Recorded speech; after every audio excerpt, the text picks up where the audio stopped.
E aí, pessoal bonito aí do nosso primeiro ano da mediação tecnológica.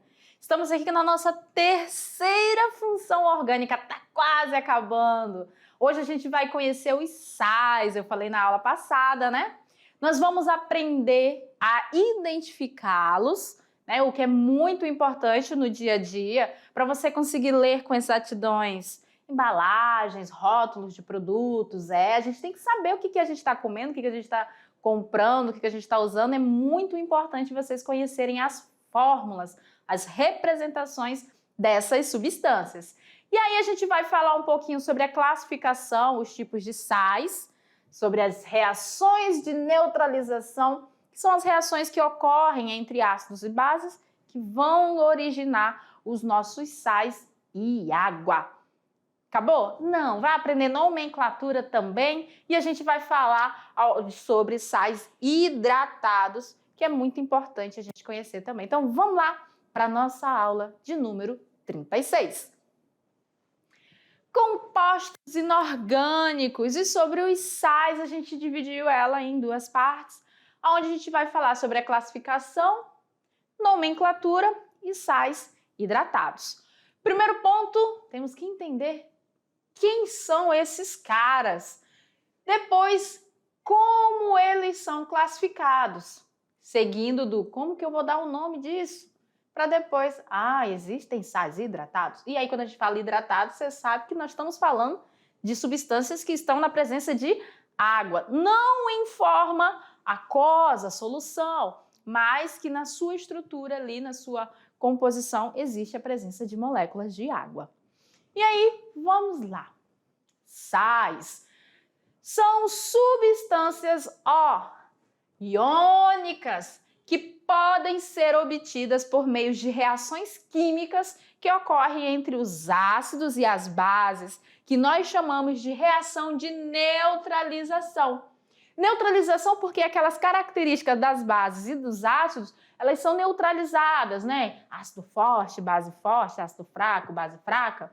Essas características, elas são neutralizadas, dando substâncias não nocivas, que são os sais e a água. Então, normalmente, o que nós vamos ter? Nós vamos ter uma base que vai reagir com um ácido, vai formar um sal, que é a junção. Olha só, o que nós temos lá na base? Nós temos o nosso cátion, que é o X, ligado ali à nossa hidroxila, certo?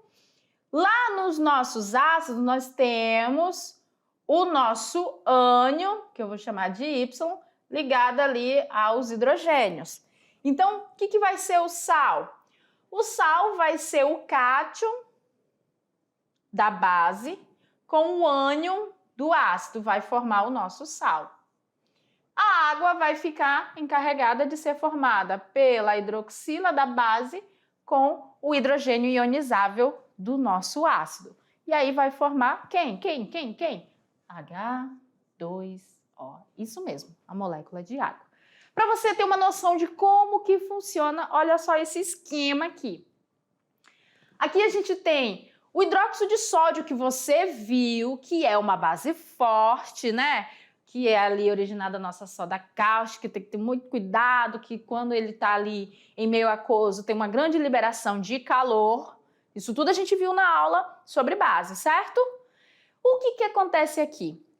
Em meio aquoso, nós vamos ter uma neutralização dessa base pelo nosso ácido, que é o HCl, o ácido clorídrico, onde, como eu já falei, o cátion da nossa base, quem é? O Na. Vai reagir com o ânion do nosso ácido, quem é? O Cl, o cloreto. Vai dar origem a um sal, que nesse caso é o cloreto de sódio, o sal formado pelo cátion da base com o ânion do ácido. Forma quem mais? Olha só, como o cloro foi e atacou o sódio para originar o nosso NaCl, ficou quem ali na solução? OH e o H, ou seja, ficou aqui os nossos ânions do ácido, da base e o nosso cátion do ácido, que formam aí a água. Então, a gente vai ter uma neutralização. Observe que as substâncias formadas, galerinha, são inteiramente substâncias novas. Olha, eu tenho NaCl e água. Ou seja, todas as características que a gente tinha lá na base, todas as características que a gente tinha lá no ácido, é perigoso, é corrosivo, são neutralizadas. A gente passa a ter duas substâncias que são aí nada nocivas para a gente, ao contrário, que são muito utilizadas, muito importantes no nosso dia a dia. Por isso que a gente chama essa reação de neutralização. Então, sempre, galerinha, que a gente for falar de reação de neutralização, lembre-se, todo ácido ele é formado pelo H+, que vai estar ali com um ânion, né? E aí a gente viu, por exemplo, o HCl, o ânion é o cloro, o HBr, o ânion é o bromo. Vai ser esse ânion, né? O elemento negativo do nosso ácido que vai ligar-se à substância, ao elemento positivo da nossa base. Uma vez que na base o ânion sempre vai ser o HO, né? OH, né? Que é a hidroxila. Ele sempre vai ser o ânion. Então, a substância que está ligada à nossa hidroxila sempre vai ser o cátion. Por isso que é o ânion do ácido que vai se ligar ao cátion da base. E aqueles dois vão formar o sal. E aí o cátion do ácido com o ânion da base, que no ácido é o H+, e na base é o OH-, vão dar origem à água. Então ali nós temos sempre a formação de um sal e água. Reação de neutralização. Tranquilo? Mas caso tenha alguma dúvida, não tem problema não. A gente tem outro exemplo para vocês. Vamos lá para a gente ver? Então, vamos pegar aqui para você entender melhor como que ocorre o processo com relação à parte que nos interessa. Por quê? Porque quando a gente fala de ácido, pela classificação, pelo conceito de arrênios, a gente tem que ácido são compostos covalentes que sofrem ionização em água, liberando como único cátion o íon H+. E para as bases, Arrhenius diz que são compostos geralmente iônicos que sofrem dissociação e liberam como único ânion o OH-. Então, na reação que nos interessa em relação às características dos ácidos e das bases, nós vamos ter o cátion hidrogênio, que é proveniente da solução do ácido, reagindo com o ânion hidroxila, que vem lá da solução da base. São eles dois que vão dar origem à nossa molécula de água. Não tem problema se você representar HOH, não tem problema nenhum. Aqui eu só estou dizendo que o nosso hidrogênio era do ácido e a hidroxila da base, não tem problema. Ou você pode simplesmente dizer, não, é H2O logo, não quero enrolação, eu sou muito objetivo. Tá ótimo também. O importante é você entender que sempre o H+ vai vir do ácido e o OH- virá da base. Os sais são eletrólitos e liberam íons ao entrar em contato com a água. Isso aqui é importante. Primeiro ponto, porque os íons são liberados pelos sais e esses íons eles já fazem parte da sua estrutura.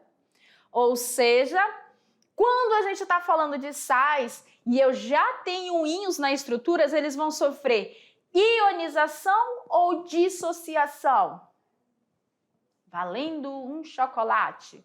Eles vão sofrer dissociação. Ó, galerinha, sempre. E eu digo, sem menor dúvida, sempre, né? Olha a Libras, sempre. Sempre que a gente tiver falando de substâncias iônicas em meio aquoso, é dissociação. Por quê? Porque os átomos dessas substâncias, desses compostos, eles estão associados pela interação das cargas. E quando eles são colocados em meio aquoso, na água, eles se separam, eles dissociam. Diferente dos nossos ácidos que sofrem ionização. Ionização, reação química onde a gente vai ter ali a formação do hidrônio. Por quê? Porque as substâncias eram covalentes e a água vai fazer com que elas se ionizem. A dissociação não. A dissociação, as cargas já estavam lá, elas apenas vão ser separadas pela interferência da água. Então, se o sal, a gente falou lá no conceito, são substâncias iônicas, em meio aquoso, o que vai acontecer? Elas vão dissociar, vão liberar as cargas para o meio, né? Para a água. Então, elas sofrem dissociação. Tranquilo? Então, vamos lá para a gente continuar na aula. Então, aqui a gente está vendo que eles são eletrólitos, ou seja, os sais, quando eles estão na sua união, na sua forma sólida, nós temos a atração pelas diferenças de carga. Uma vez, por exemplo, que o NaCl é formado por cloro e sódio, o cloro ele é negativo e o sódio é o nosso cálcio, o nosso cátion, ele é positivo. O que acontece aqui? Aqui eles estão formando cristais atraídos pelas cargas, pelas diferenças de cargas. Quando a gente tem a adição de água, ou melhor, quando a gente tem ali esse sal em meio aquoso, as moléculas de água vão interagir, como ela é polar, elas vão interagir com essas cargas. A parte positiva da água vai se atrair, vai se aproximar do cloro, e a parte negativa da água vai se atrair, vai se aproximar do sódio. Vamos ver se vocês conseguem visualizar isso nessa imagem aqui. Vou fazer junto com vocês para ver se facilita. Observem que o vermelho aqui, ele é o cloro, negativo. E o azulzinho que tem essa bolinha branca no meio é um sinal positivo no meio dela, é o sódio. Isso aqui na fase sólida. Quando eu venho aqui para a fase aquosa, ou em meio aquoso, o que acontece? Essas moléculas aqui representadas pela bola azul e essas bolinhas amarelas são as moléculas de água. Nada mais são do que H, né, o H2O. É isso aqui, está representando isso aqui. Observa que a parte maior e azul é o oxigênio. Ele é o quê? Negativo. Ele vai estar todo em volta do Na, que é a parte positiva. Enquanto o nosso cloro aqui, ó, que é as bolas grandes vermelhas, é a parte negativa, vão estar mais próxima dos hidrogênios, que são as bolinhas amarelas, que vão estar em volta dele, ó. Observe que nesse ponto a água, ela não deixa de ser H2O. Não há ruptura entre os hidrogênios e o oxigênio. Não há ruptura, mas há uma interação dos hidrogênios para com o cloro e do oxigênio para com o sódio. Então, há uma dissociação pela interação dessas substâncias com a água. A água consegue envolver os cloros com uma determinada área da sua molécula e envolver o sódio com uma determinada outra área da sua molécula, fazendo com que ele seja aí totalmente disperso na água. E aí a gente tem aqui a dissociação de outros sais. Aqui, ó, galera, nós já temos outros sais, né, sofrendo aí a dissociação. No NaCl a gente já observou, é Na+, Cl-. Aqui, ó, galerinha, observe que o cálcio a gente conhece, ele é um metal alcalino, grupo 2 da tabela periódica, significa que ele e os seus colegas têm carga 2+. Se eles estão no grupo 2 da tabela periódica, significa que eles têm 2 elétrons na sua camada de valência, ou seja, eles vão dar um pontapé nesses 2 elétrons e vão ficar carregados positivamente. Olha só, como aqui eu tenho esse parênteses, presta atenção que isso é importante para vocês na sua vida de acadêmicos aí da química. Como eu tenho esse NO3 entre parênteses e esse 2 aqui, o 2 está me informando que eu tenho esse cara 2 vezes. Vamos fazer aqui embaixo. Ca ligado ao Vamos fazer bem genérico, tá? NO3 e NO3. Nós temos isso. Se eu sei que esse cara é 2+, e eu tenho 2 desses elementos ligados a ele, significa que cada um vai ser negativo de quanto? De 1-. Então, quando você for fazer a dissociação, o Ca vai ficar aqui, ó, Ca2+, porque é o número de oxidação dele, ligado a 2NO-. Uai, professor, esse 2, ele é referente a esse 2 aqui, porque esse 2 está me mostrando que ao Ca, nós temos 2NO3 ligados. Se eu tenho um 2NO3 e o Ca tem carga de 2+, significa que cada um dele tem carga de 1- para poder neutralizar essa carga aqui. Então, quando eu for representar na dissociação, o que eu tenho que fazer? Eu tenho que colocar aqui um índice, me mostrando que eu tenho 2 vezes o NO3-. Tranquilo? Agora vamos para o outro. Olha só. Esse aqui é um outro sal. NH4, observa o parêntese, 3PO4. Gente, quando você vai fazer a dissociação, primeiro ponto, você não vai dissociar átomo por átomo. Nesse caso aqui, o que acontece? Eu já conheço esse indivíduo. Você não conhece? Ele é quem? Ele é o NH4+, lembram? Que quando na água ele monta o hidróxido de amônio, pois é, ele é o nosso cátion amônio, certo? Quantos dele eu tenho? Tenho 3. Então, o 3 que tá lá, vem para cá, ó, para cá para frente, tenho 3. Tá ligado a quem? Ao PO4. Eu tenho quantos PO4? E isso é muito importante, galerinha. Vamos observar aqui, ó. PO4. Quantos PO4 eu tenho? Só 1. Ele não está entre parênteses e o 4 fora para dizer que eu tenho PO4 vezes. Não, eu tenho PO4. É uma coisa só. Se para esse nosso PO4 eu precisei de 3 íon amônio, no caso aqui, a carga do meu PO4 é igual a quanto? 3-. Por quê? Porque esse 3- vai ser neutralizado por 3 cargas positivas, que é o NH4. Então, na representação da nossa equação da dissociação desse sal, o que vai acontecer? Esse 3 que está aqui, ó, vou apagar para não ficar tão borrado como já está. Esse 3 que está aqui, ele vem para frente. Estou dizendo que eu usei 3NH4. Qual é a carga de cada um do NH4? É 1+.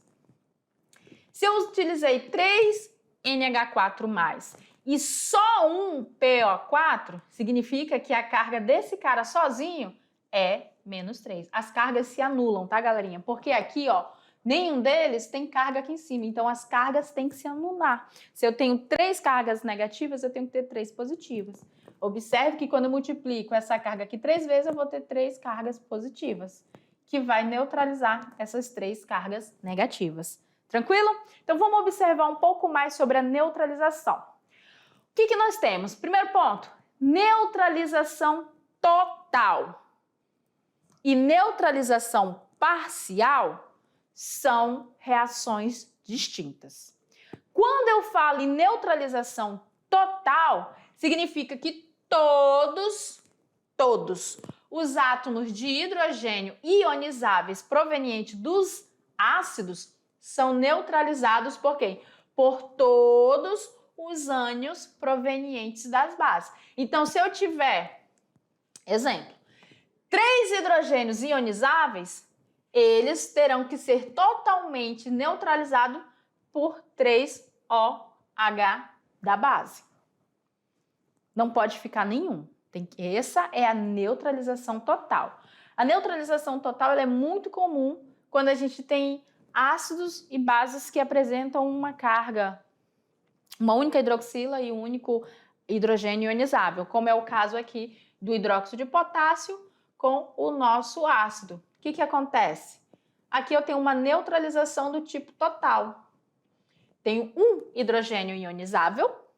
Esse único hidrogênio ionizável vai ser totalmente neutralizado pelo ânion, né? Pela nossa hidroxila, formando ali água. E o sal que vai ser formado? Vai ser a junção do cátion com o nosso ânion. E detalhe muito importante, que eu já ia esquecendo. Quando você for formar o sal, o cátion sempre vem na frente. O cátion sempre vem na frente. Então, o elemento que está ligado lá na base vai ser o que vai vir aqui na frente. Depois, aí você vai colocar o ânion que está ligado no ácido. Então, sempre que você for montar, seja lá nas ligações iônicas, nas ligações químicas que nós vimos, o elemento que é positivo ou parcialmente positivo durante a ligação, ele sempre vem na frente. Então, o nosso cátion aqui é o potássio, vai vir o potássio e depois o ânion do nosso ácido, ok? E aí a gente tem a formação do nosso sal. Nas reações de neutralização parcial, aí o que acontece? Nem todos os átomos de hidrogênio ionizáveis do ácido ou nem todas as hidroxilas da base são neutralizados. Vai ficar alguém aí sem neutralizar. E aqui a gente tem um exemplo bem bacana. O que acontece aqui? Você deve pensar, professora, eu não conheço essa base, não sei de onde ela veio, não sei por que a senhora colocou aí. Essa base aqui, ela nada mais é do que essa aqui, ó, gente. BaOH2. O que acontece?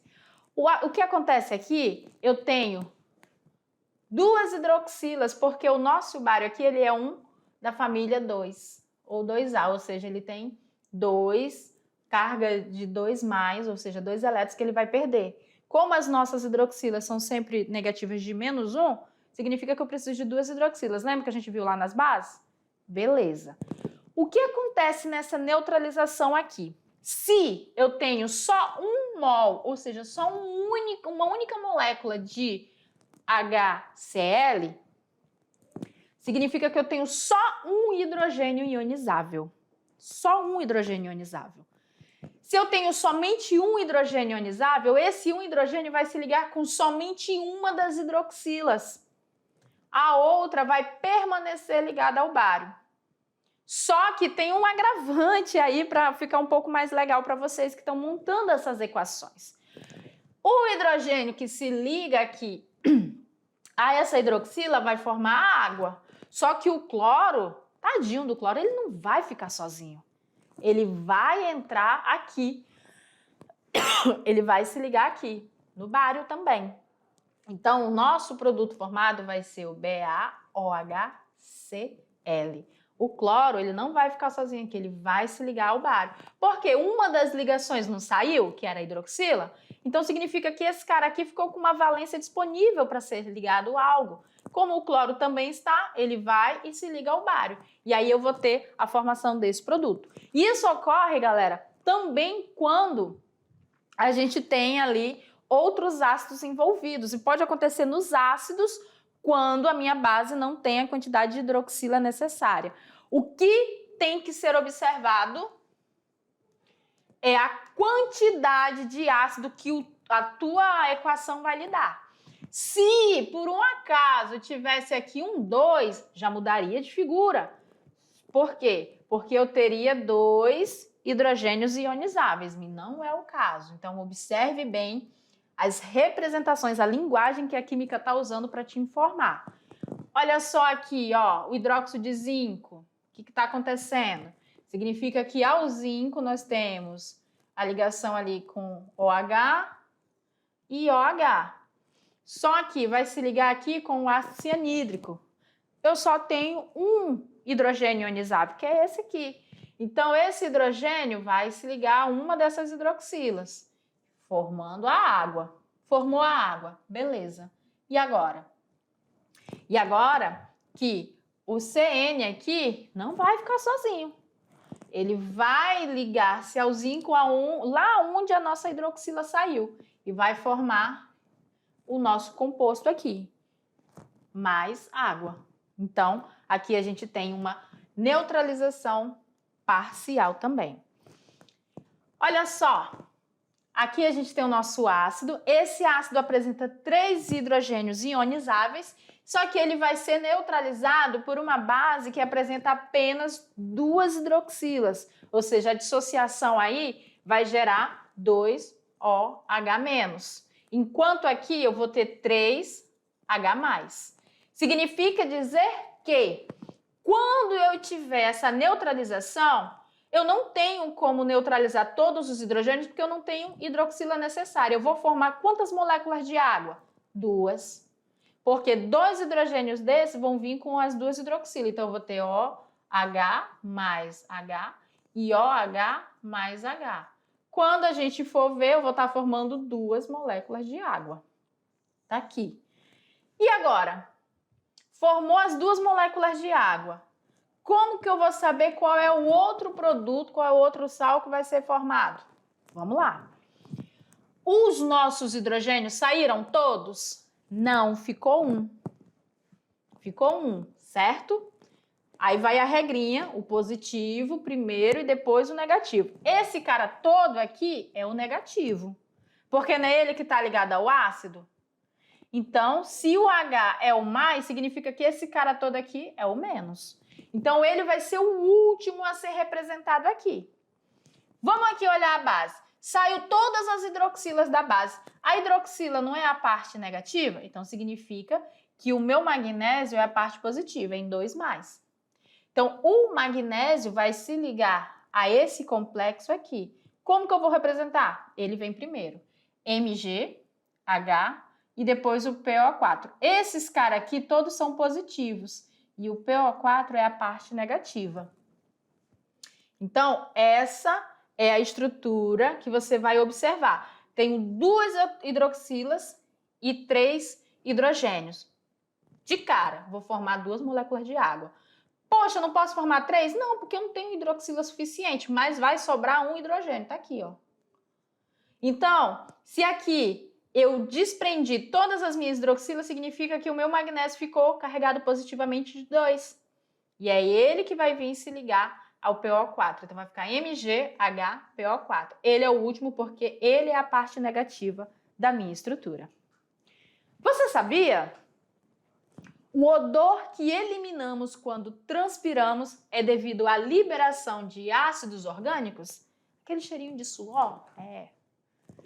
Nos desodorantes é usado um sal, que é o bicarbonato de sódio, que reage com esses ácidos orgânicos, neutralizando-os. Porque na hora da mistura da dissociação, aqui a gente vai ter um rearranjo e vai formar uma base que vai neutralizar o ácido. E a classificação dos sais? Nós temos aí alguns tipos de classificação. A primeira, sal neutro. O que é o sal neutro? É aquele que apresenta apenas um cátion e um ânion, que no caso sejam diferentes de H+ e OH-. Porque se eu tiver H+ e OH- na mesma estrutura, eu não tenho sal. Então, aí a gente tem exemplos como, por exemplo, o NaCl, o BaSO4. Só um cátion, apesar dele ser um Ba2+, e só um ânion, apesar de ser SO4 2-. Então, esses aqui são os nossos exemplos de sais neutros. E aí a gente tem essa nomenclatura para esses sais. Você vai colocar o nome do ânion, que é a parte negativa, né? Cloro, então cloreto, e aí o nome do cátion, de sódio. Nome do ânion, quem é o ânion? É o cloro. Cloreto, nome do cátion, quem é o cátion? Magnésio, de magnésio. Nome do ânion, que isso aqui, ó, é o sulfato. Sulfato de quê? De cálcio. Olha o sal aqui. Outro, sulfato. Como ele está ligado ao alumínio? Sulfato de alumínio. Esse daqui, aqui tem um ponto importante. O NO2- é o nitrito. E o NO3- é o nitrato. E aí a gente tem, esse daqui é o ânion, então fica nitrito de, o nosso cátion é o potássio, potássio. Esse daqui é nitrito de, aí o nosso cátion aqui é amônio, de amônio, tá? Sal ácido, ó, a gente viu lá um sal neutro, tinha só um cátion e um ânion. No sal ácido ou hidrogênio sal, nós temos o sal que apresenta dois cátions, sendo um deles um hidrogênio ionizável. E aí a gente tem exemplos, por exemplo aqui, ó, do carbonato ácido de sódio, é um sal que apresenta um hidrogênio ionizável. E o sal básico, ou hidroxal, é aquele que vai apresentar dois ânions. Ó, observa que aqui é dois cátions. Como que você sabe que é dois cátions? Esse cara aqui é a parte negativa. O Na é positivo e o hidrogênio também é positivo. Então, temos dois cátions. E um desses cátions é um hidrogênio e esse hidrogênio é ionizável. Então, ele é um sal ácido. Lá no sal básico, nós vamos ter dois ânions e um deles vai ser o OH-. Olha só, esse cara aqui, o Ca, é o nosso cátion, ligado aqui ao OH e ao cloro. Então, esse aqui é um ânion e o cloro também. Então, como eu tenho dois ânions e um deles é uma hidroxila, a gente tem aí um sal básico. Então, fica cloreto básico de cálcio. E o sal duplo? É tanto sal. Eu falei para vocês que tinha bastante sal. Vocês não prestaram atenção, tá salgado que só essa aula.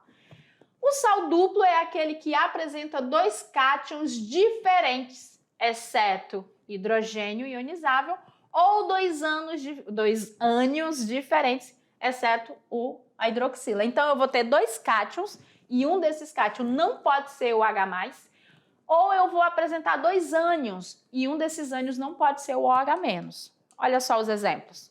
Então, aqui eu tenho um sal com dois cátions. Vou fazer o quê? Eu vou ter o nome do sal mais o nome dos cátions. Ó, quem é os cátions? Na e o Li, ou seja, sódio e lítio. São dois cátions. E um único ânion, que é esse aqui, ó, o sulfato. Então, eu vou ter o sulfato de sódio e lítio. Quando eu tiver dois ânions, o que eu vou fazer? Eu vou dar o nome dos ânions e depois o nome dos cátions. Vai continuar do jeito que era, só que como eu só tenho um cátion, vai ser só um cátion no final e eu vou dar o nome dos meus dois ânions no início. Então, vamos lá, o cátion tá aqui, ó, é o cálcio, 2+. Quem são os ânions? É o cloro e aqui, ó, o hipoclorito. Lembra lá? Pois é. Então, aqui, se não lembrou, eu tô querendo falar para vocês dos nossos ácidos, né? Hipocloroso, lembra? Só que aqui não tem, no caso, o hidrogênio, é o hipoclorito. Então, aqui, quando você for olhar a fórmula do sal, a fórmula é essa. O nome, hipoclorito, cloreto, ó, o hipoclorito, que é o ClO, cloreto, que é o Cl-, de cálcio, que é o nosso cátion. E para finalizar aqui a questão dos tipos, né? Nós temos o sal hidratado, que é aquele que apresenta no retículo cristalino, lá dentro dos seus cristais, moléculas de água em proporção definida. A molécula de água é indicada na nomenclatura do sal por meio de prefixo. Como é que fica a nomenclatura desses sais hidratados? Vai ficar o nome do sal, o prefixo para indicar o grau de hidratação e a terminação hidratado. Então, olha só.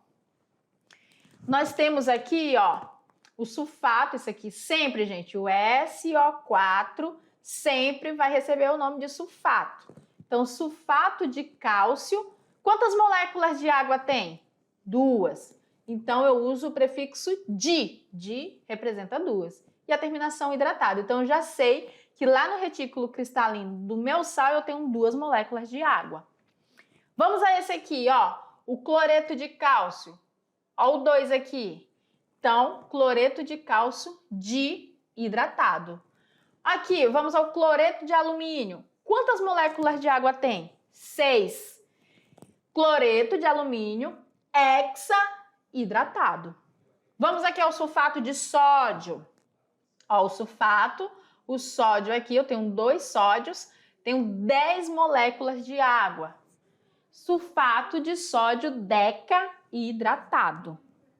E aí a gente tem alguns exemplos desses sais hidratados, né? Nós temos o nitrato de cobre triidratado, temos o cloreto de cobalto hexahidratado, hexa 6. Temos o cloreto de cromo hexahidratado, cromo 3 hexahidratado.